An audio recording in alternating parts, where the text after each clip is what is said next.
hacer algunas reflexiones sobre la persona. Debemos considerar la existencia de personas naturales y de personas jurídicas. Cuando hablamos de personas naturales, debemos señalar que son los individuos de presencia humana que están dotados de capacidades para reflexionar, para pensar, para moverse, y que efectivamente la legislación venezolana le otorga derechos y obligaciones. Así, por ejemplo, el artículo 16 del Código Civil venezolano dispone que la persona natural es el individuo de la especie humana. Importante reconocer que esta persona va a ser considerada como tal desde el momento en que es feto, y para que tenga todos y cada uno de los derechos es necesario que ésta haya nacido evidentemente viva, y allí comienza a reclutarse todos los derechos y las obligaciones, todos los derechos que de alguna u otra manera le confiere la legislación venezolana. Otra de las cosas interesantes que debe mencionarse sobre la persona natural es el aspecto relacionado con la mayoría de edad. Cuando hablamos de la mayoría de edad, debemos mencionar que en el caso de Venezuela, la mayoría de edad está dispuesta a cumplir la persona natural 18 años de edad. Otras legislaciones establecen otras edades para la adquisición de la mayoría de edad, como por ejemplo los 21 años. En cuanto a la persona jurídica, debemos mencionar que la persona jurídica básicamente es un ente que está dotado de un reconocimiento por parte del Estado, pero como no piensa, no persona, no tiene la posibilidad de reflexionar, pues debe estar representado por personas naturales que a su vez tomen las decisiones y las manifestaciones de esta persona jurídica. A razón de esto, el artículo 19 del Código Civil venezolano considera como personas jurídicas dentro de la legislación venezolana la nación, las entidades políticas que la componen, la iglesia, así como las universidades y todos los cuerpos morales, aun y cuando sean de manos muertas, las asociaciones, corporaciones y fundaciones lícitas de carácter privado, que están reguladas tanto en el Código Civil como en el Código de Comercio y demás leyes especiales con carácter mercantil. En cuanto al Estado de la Nación, debemos mencionar en principio la diferencia existencial entre Estado y nación. Cuando hablamos del Estado, debemos mencionar que este concepto está referido a esa organización política que está integrada por una población, un territorio, y por si fuera poco, toda esta población y territorio está sometida a el poder de una determinada autoridad. En tanto que cuando hacemos la reflexión de nación, es menester señalar que esta comprende el conjunto de personas que tienen un denominador común. Ese denominador común puede ser la lengua, la historia, la cultura o las tradiciones que van a permitir el movimiento de esa nación. En referencia a los elementos del Estado, nosotros tenemos que hacer la reflexión de tres elementos fundamentales. El de hecho, primero de ellos, la población, el segundo, el territorio, y el tercero, el gobierno. Cuando hablamos de la población, debemos mencionar que esta comprende el conjunto de personas naturales que forman parte de un determinado territorio y que a su vez van a tener como autoridad una persona que va a ejercer la soberanía del gobierno. Y cuando hablamos de territorio, debemos mencionar que este comprende todo el espacio, sea marítimo, terrestre y aéreo, que conforman parte de un determinado estado y que va a permitir el asentamiento de la población. En tanto que si hablamos nosotros de gobierno, debemos mencionar que este va a ser la suprema autoridad que de alguna u otra manera va a establecer las reglas, el control, las actividades de gestión que se van a llevar a cabo tanto en la población como en el territorio. Habiendo establecido los elementos del Estado, es necesario ahora determinar los tipos de Estado. Al efecto debemos mencionar el Estado unitario, el federal, el monárquico y la república. Cuando hacemos referencia al Estado unitario, debemos referirnos específicamente a este Estado que evidentemente está representado por una única autoridad. Cuando hablamos de tipo de Estado federal, estamos haciendo la reflexión de aquellos estados que de alguna u otra manera tienen la posibilidad de descentralizar las funciones, en principio, hacia sus dependencias, es decir, a otras entidades con menor actuación, pero cada una va a tener la posibilidad de actuar bajo sus competencias. Cuando hablamos de la monarquía, debemos señalar que este tipo de Estado es el que evidentemente va a estar organizado a través de esa potestad de herencia que tiene un rey y que va a generar que el próximo dirigente sea un sucesor de esa monarquía. Y hablamos de república, a el Estado que va a estar representado por el hecho de una autoridad, pero que puede en todo momento descentralizar sus actuaciones en esas unidades políticas territoriales de menor dimensión, o pueden ser las dependencias federales, los estados y los municipios. A razón de esto, debemos mencionar que Venezuela, tal como lo dispone nuestro texto de la Constitución de la República Bolivariana de Venezuela, en el artículo 2 y en el preámbulo, es un Estado federal descentralizado. Significa entonces que, en primer momento, Venezuela es considerada como una república que va a elegir su autoridad a través de una votación ejercida por todos los ciudadanos que tengan las condiciones para elegir a sus autoridades, por ejemplo, la condición de 18 años de edad para elegir al presidente. Y además de esto,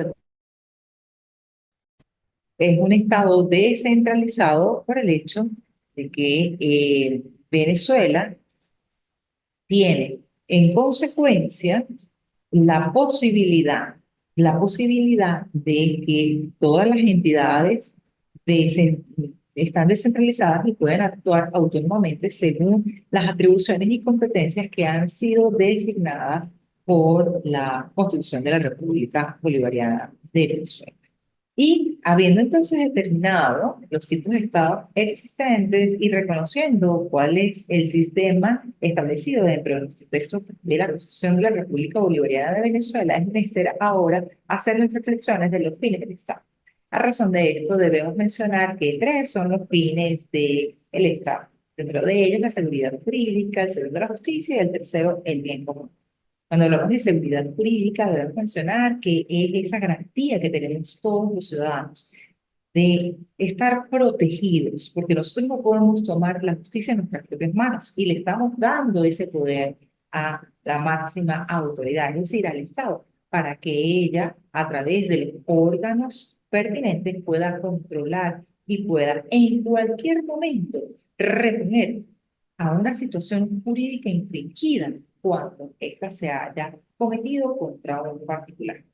La justicia es tratar a todas las personas desiguales de manera igual, lo que significa que la justicia es uno de los principales fines del Estado, porque se debe consolidar un Estado en donde exista ese tratamiento de igualdad sin importar raza, credo, condición social, entre otros. Y el bien común es ese bienestar de todos por el todo, que de alguna u otra manera permite la obtención de la satisfacción de las necesidades del público en general. Habiendo entonces considerado los fines del Estado, vamos ahora a nuestro segundo punto, que está relacionado con el derecho constitucional. Y al hablar del derecho constitucional, debemos mencionar que este viene a ser parte del derecho público interno de cada uno de los países. Y para poder dar una definición del derecho constitucional, debemos mencionar que es la parte del derecho público interno de cada país que se va a encargar de estudiar todo lo que tiene que ver con la organización fundamental del Estado. Y en función de esto se va a determinar, a escudriñar, a desmembrar todo lo que tiene que ver con los órganos primordiales que establecen los poderes públicos frente a los individuos. En cuanto al poder constituyente, debemos mencionar que el poder constituyente es esa manifestación de voluntad, de donde nace la fuerza para crear el Estado. Y es ese poder primigenio que de alguna u otra manera da existencia política a la unidad del Estado como un todo. A razón de esto, debemos mencionar la existencia de un poder constituyente de carácter originario y un poder constituyente de carácter derivado. Cuando se habla del poder constituyente de carácter originario, es menester señalar que este es el que da el nacimiento al Estado como tal. Crea evidentemente una constitución en donde se van a plasmar todas esas consideraciones, garantías, derechos y deberes que se van a cumplir dentro de un Estado en particular. En tanto, cuando se habla de un poder constituyente derivado, se está haciendo esa reflexión de lo que es esa modificación o reforma al texto constitucional, dejando las bases sólidas, primigenias que están dispuestas dentro del poder originario de la Constitución. Y como hemos hecho esa reflexión de lo que es la Constitución, es menester mencionar que se debe comprender por Constitución. La Constitución no es otra cosa que la Carta Magna, ese documento fundamental que establece el conjunto de deberes, derechos y la organización de los órganos fundamentales del poder público. Indispensable considerar que allí debe sentarse todos y cada uno de los principios que van a regir un determinado Estado. Es importante mencionar en este momento que existe la consideración de la supremacía de la Constitución, que no es otra que todos los poderes públicos y los administrados en general deben someterse y sujetarse a lo que está dispuesto tanto en la Constitución como en las leyes, ya que cualquier actuación que de alguna u otra manera vaya en contra de lo establecido en la Constitución y en las leyes puede estar considerada como una actuación abusiva o violatoria de nuestro máximo texto de la Constitución. En el caso de la República Bolivariana de Venezuela, debemos mencionar que este texto, su última reforma fue en el año 2009 y esta constitución tiene tres partes. La primera de ellas es el preámbulo que establece las bases fundamentales que van a ser desarrolladas dentro de la parte dogmática y la parte orgánica de la Constitución. Cuando hablamos de la parte dogmática, esta comprende cada uno de los elementos que de alguna u otra manera vienen a establecer esos principios y garantías fundamentales, así como los deberes que nosotros como ciudadanos debemos cumplir. En tanto que cuando se habla de la parte orgánica, se debe mencionar que la misma comprende esa organicidad, es decir, la determinación de los órganos fundamentales y generales que comprende el Estado, y de allí se van a establecer los puntos tópicos necesarios que van a ser desarrollados en las diferentes leyes, tanto orgánicas como leyes generales dentro de nuestro sistema legal venezolano. Dentro del tercer punto que tenemos dispuesto en esta unidad temática está las finanzas públicas. Y para hablar de finanzas públicas es menester mencionar lo que es la hacienda pública. La hacienda pública comprende todo el conjunto de activos y pasivos que tiene el Estado. Vale decir, todos los bienes, muebles, inmuebles que posee el Estado para dar esa garantía de satisfacción en las necesidades que posee el colectivo en general. Y por eso el Estado debe determinar cuáles son esos egresos o gastos que posee. En consecuencia, tanto los ingresos como los gastos vienen a conformar y confluir en lo que se denomina la figura de la hacienda pública. Interesante en este punto mencionar que la hacienda pública la va a dirigir el Ejecutivo Nacional en cabeza del presidente de la República, quien es el que va a administrar la hacienda pública bajo unos principios que están dispuestos dentro de nuestra Constitución de la República. Principios que básicamente están soportados en la legalidad, en la rendición de cuentas, en el gasto eficiente y eficaz de los recursos con la finalidad de poder ejecutar lo que se denomina la actividad financiera del Estado.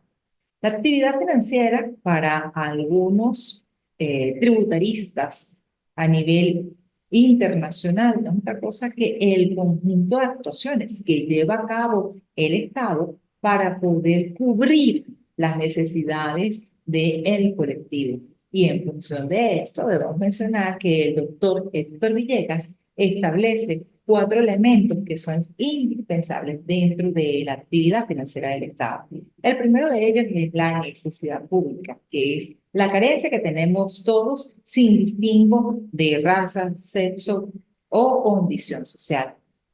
Y dentro de esa necesidad pública es imprescindible mencionar lo referente a la seguridad de la nación, la justicia, el orden público, entre otros, que evidentemente vienen a confluir en lo que nosotros denominamos las necesidades públicas del colectivo.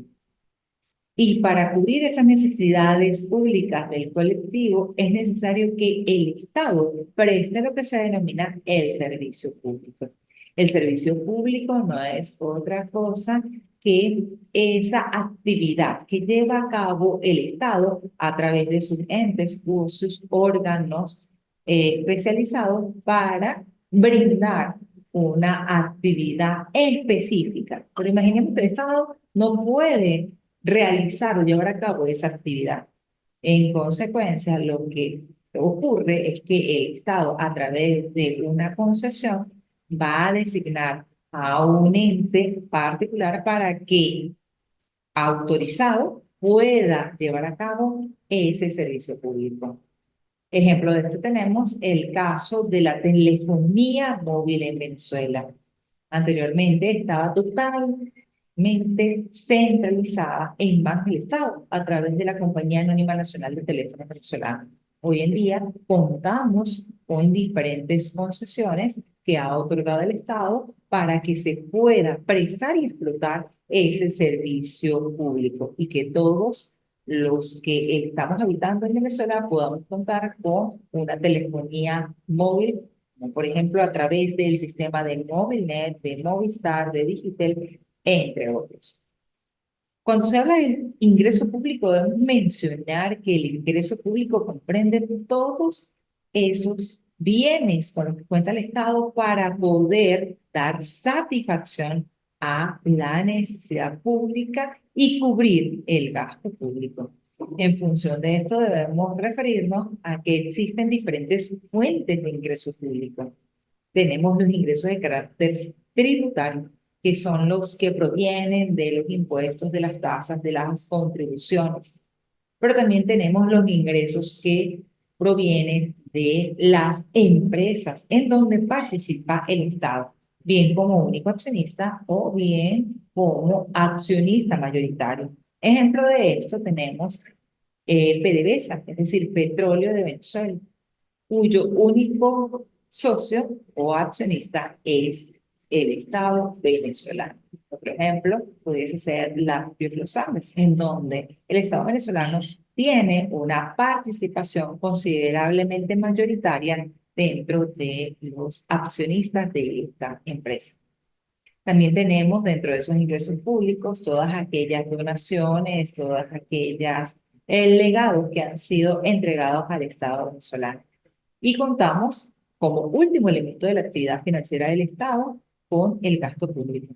El gasto público es evidentemente ese egreso que debe considerar el Estado y que efectivamente debe presupuestar al inicio del año, que debe estar dispuesto en una ley conocida como la Ley del Presupuesto Nacional y que va a tener una duración desde el 1 de enero hasta el 31 de diciembre de ese año calendario, lo que permite en todo caso que el Estado pueda considerar cuáles son esos gastos que se han establecido en todos y cada uno de los entes que forman parte de la administración pública, puesto que ellos han tenido que pasar previamente esos presupuestos y esas rendiciones de cuentas para que efectivamente se pueda engranar estos elementos en la actividad financiera del Estado.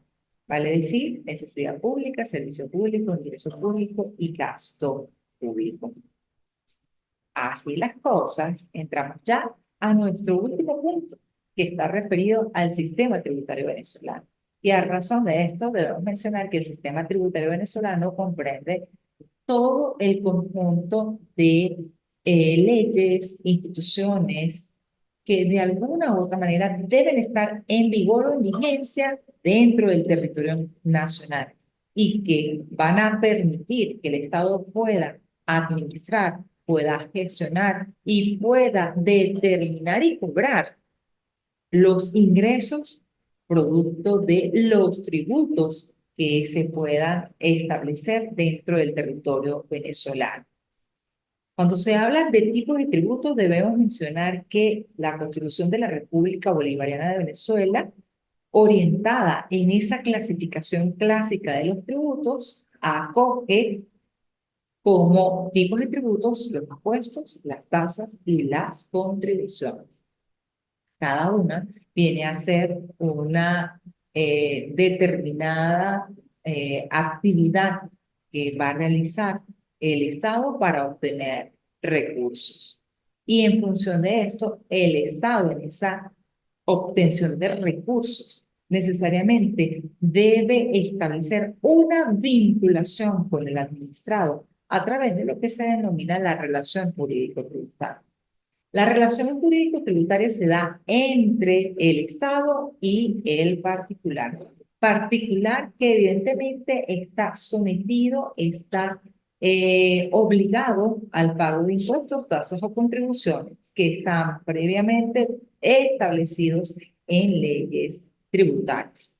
Y generalmente cuando el obligado tributario, es decir, el administrado, se halla en un supuesto de hecho que ha sido materializado y que está previsto en una norma, pues evidentemente allí surge la relación entre el Estado a través de la administración tributaria, que puede ser el Servicio Nacional Integrado de Administración Aduanera y Tributaria, y el sujeto pasivo, que en todo caso va a ser ese obligado tributario en la condición de contribuyente o de responsable. Cuando hablamos de contribuyente, debemos mencionar que es esa persona que en un momento determinado está obligado tanto a la determinación como al pago del tributo y de la misma manera a otras obligaciones subsidiarias que van a calificar como deberes tributarios. En tanto que cuando hablamos de la figura de este, contribuyente, estamos en calidad de responsable, estamos haciendo la mención a esa persona que en un momento determinado va a representar a el obligado tributario, bien sea porque el obligado tributario no está en plenas capacidades para poder efectuar el cumplimiento de esa relación jurídico-tributaria. Imaginemos que estamos en presencia de una empresa, como ya aprendimos el día de hoy, estos sujetos pasivos no tienen la posibilidad de pensar, de moverse, de reflexionar. Y a razón de eso tenemos que buscar la alternativa. Y la alternativa la da la misma legislación tributaria venezolana, estableciendo esa condición de responsable, quien en todo caso va a ser una persona natural que va a responder por una obligación que tiene un determinado sujeto que no puede asumir por sí misma esa cualidad. Otro de los elementos dentro de la relación jurídico-tributaria son los llamados elementos de orden objetivo. Y estos elementos de orden objetivo no son otros que la base imponible, el hecho imponible y la alícuota. Cuando hablamos de el hecho imponible, debemos mencionar que ese presupuesto previsto en la norma cuyo acaecimiento hace nacer la obligación jurídico-tributaria. Vamos a poner un ejemplo para poderme explicar un poco mejor. Imaginemos que en este momento nosotros estamos acudiendo al supermercado a comprar una bolsa de detergente en polvo para lavar ropa. Y cuando hacemos esa transacción, observamos que el valor de esa bolsa de detergente es de 100 bolívares. Pero cuando vamos a pagar, sabemos que existe un impuesto denominado impuesto al valor agregado que va a gravar, como efectivamente lo dispone la ley que lleva su nombre, es decir, la ley que establece el impuesto al valor agregado, todo lo que tiene que ver con las operaciones de compra, de venta de bienes muebles, así como la prestación de servicios, importación de bienes muebles y exportación de bienes de carácter mueble. En todo caso, si nosotros estamos adquiriendo un bien de carácter mueble, como lo es esa bolsa de detergente, debemos saber que vamos a pagar una cuota que se denomina la alícuota. Y en el caso del IVA venezolano está dispuesto en el 16%. Finalmente, cuando nosotros vamos a la caja, sabemos que debemos pagar no 100 bolívares, que es el costo neto del valor de esa bolsa de detergente, sino que vamos a pagar 116 bolívares, porque a ese valor le vamos a agregar el 16%, lo cual hace que nosotros debamos cancelar en total 116 bolívares. El otro elemento dentro de la relación jurídica que forma parte de los elementos objetivos es la base imponible. Y la base imponible es esa cuantía que se va a tener que determinar para poder aplicarle la alícuota. Y en el ejemplo que hemos dispuesto, en esta sesión debemos mencionar que esa cuantía no es otra que la cantidad de valor que tiene la bolsa de detergente, que en este caso lo establecimos en 100 bolívares. Y la alícuota, como se dijo, es esa cuota o porcentaje que es aplicable efectivamente a ese valor como conjunto es denominado la base imponible. En consecuencia, debemos mencionar la existencia entonces de dos tipos de elementos dentro de la relación jurídica. Los primeros, los llamados elementos subjetivos, que comprenden el sujeto activo y el sujeto pasivo de la relación, que están comprendidos. Sujeto activo, que forma parte del Estado y que va a estar representado por la administración tributaria. Y el pasivo, que es el obligado tributario, bien sea en calidad de contribuyente o de responsable. Y los elementos de carácter objetivo, que son todos aquellos que van a especificar el hecho imponible, la base imponible y la alícuota. Cuando efectivamente nosotros determinamos la existencia de una relación jurídica, decimos que al materializarse nace la obligación jurídica. Y esa obligación jurídica establece la existencia de una serie de deberes que nosotros como obligados debemos cumplir. ¿Cuáles son esos deberes? Bueno, el primero de ellos es el pago del tributo. Es la obligación principal.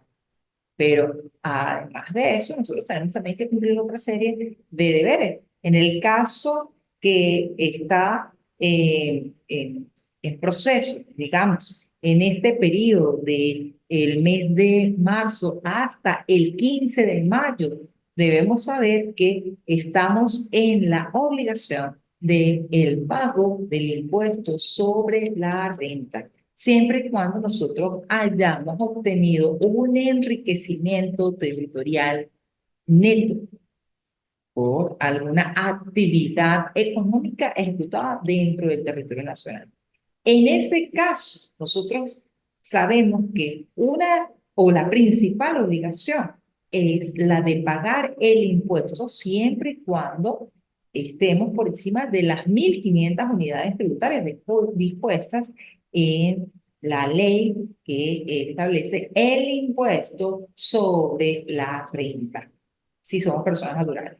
Pero evidentemente, también surgen otras obligaciones que son accesorias, como por ejemplo la obligación de declarar.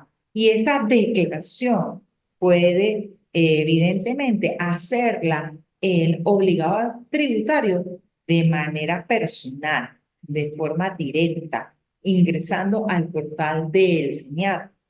Y en ese caso, debemos mencionar que allí se establece la determinación o autodeterminación del sujeto pasivo. Es decir, cuando el obligado tributario a motu propio va y ingresa al portal del SEñAR y establece pues cada uno de los conceptos que allí se disponen. De la misma forma, tenemos otro tipo de determinación que es la que permite que el obligado tributario se asista de la administración tributaria y es llamada la autodeterminación de la obligación tributaria de forma mixta. Es decir, el obligado tributario es acompañado de la administración tributaria para poder llenar todos y cada uno de los requerimientos que establece el portal SEñAR específicamente para este tipo de tributos. Imaginemos que la persona desconoce en un momento determinado lo que es la carga familiar, no sabe si tiene desgravámenes detallados y no sabe lo que debe considerarse como un desgravamen único. En ese caso, como tiene algunas dificultades, algunas interrogantes, puede ir ante la administración tributaria para que ésta, en su efecto, le ayuden, le colaboren a obligado tributario en la realización de este tipo de declaración. Pero también tenemos otro tipo de determinación, que es la que ocurre cuando la administración tributaria va a imponer un monto de lo que debería pagar el obligado tributario. Bien porque en ningún momento el obligado tributario hizo lo propio, bien porque fue recurrente, fue reincidente. Entonces, en ese caso, ¿qué hace la administración tributaria? La administración tributaria lo que hace es que va a establecer por base presunta o base cierta la cantidad de impuestos que debe pagar el obligado tributario en función de los libros que lleve o si no lleva libros en función de un tercero que tenga una actividad económica similar a la actividad que ejecuta ese obligado tributario que es renuente al pago y a la declaración del impuesto sobre la renta. Y así las cosas, pues nosotros hemos hecho unas breves reflexiones específicamente sobre lo que es la persona y el Estado. Definimos la persona, hicimos esa clasificación de personas que dispone nuestro Código Civil. De la misma forma, empezamos a determinar lo que es el Estado, hicimos esa diferenciación con la nación y consideramos los elementos que conforman el Estado, haciendo esa reflexión de territorio, población y gobierno. También incluimos los tipos de formas de gobierno existentes, calificamos en todo caso cuál es la forma de gobierno dentro del territorio venezolano y señalamos en ese primer punto los fines del Estado. Proseguimos haciendo una breve revisión sobre el derecho constitucional, señalando el concepto de derecho constitucional. Hicimos lo propio con el poder constituyente y de la misma manera señalamos los tipos de poder constituyente, mencionando el poder originario y el poder derivado, así como también la supremacía de la Constitución. Consideramos también el concepto de constitución y señalamos cuál es esa estructura que tiene nuestro texto de la Constitución de la República Bolivariana de Venezuela. Finalizamos esta unidad temática haciendo algunas reflexiones en cuanto a las finanzas públicas y el sistema tributario, mencionando a grosso modo lo que es la hacienda pública, así como la actividad financiera y los elementos propios de la actividad financiera, indicando lo que comprende un sistema financiero Y de la misma forma señalando los tipos de tributos que están dispuestos dentro de nuestro ordenamiento jurídico venezolano en razón de la clasificación clásica de los tributos. Señalamos lo que es la relación jurídico-tributaria y la obligación jurídico-tributaria y mencionamos los elementos indispensables para la existencia de la relación jurídico-tributaria, discriminando los elementos de carácter subjetivo como sujeto activo y sujeto pasivo, haciéndolo propio también con los elementos objetivos de la relación jurídico-tributaria. Vale decir, la base imponible, la alícuota y el hecho imponible. Y finalizamos haciendo algunas referencias de cómo se debe determinar la obligación jurídico-tributaria, haciendo esa mención de la autodeterminación, de la determinación mixta y de la determinación de oficio que puede realizar la administración tributaria. Les recuerdo que ya hay una evaluación que ustedes deben revisar y que está dispuesta dentro de nuestra plataforma educativa del IESI y que consiste en un cuestionario que debe ser respondido en 40 minutos y que tienen desde el día 7 hasta el día 10 para poderlo resolver. Tomen en consideración las fallas del servicio eléctrico para que no queden con el cuestionario a la mitad. Les invito, en todo caso, que si ustedes tienen alguna duda, pregunta, alguna incertidumbre en el desarrollo de este tema, pues revisen el video asíncrono que está también dispuesto en el módulo 2 de esta asignatura para que puedan desarrollar un poco más este contenido que hemos visto el día de hoy y que consulten, en todo caso, el material que está dispuesto dentro de nuestra plataforma educativa y que si persisten las dudas puedan hacerlo saber a través de los canales que están dispuestos dentro de nuestra plataforma educativa y que con todo gusto les solventaré esa duda que os presento. Sin más que decir, les deseo una feliz y bendecida semana y les recuerdo que tienen entonces esa actividad evaluativa a través de el cuestionario y que por favor la lleven a cabo dentro del tiempo establecido en la programación que se está respetando según las directrices de nuestra institución.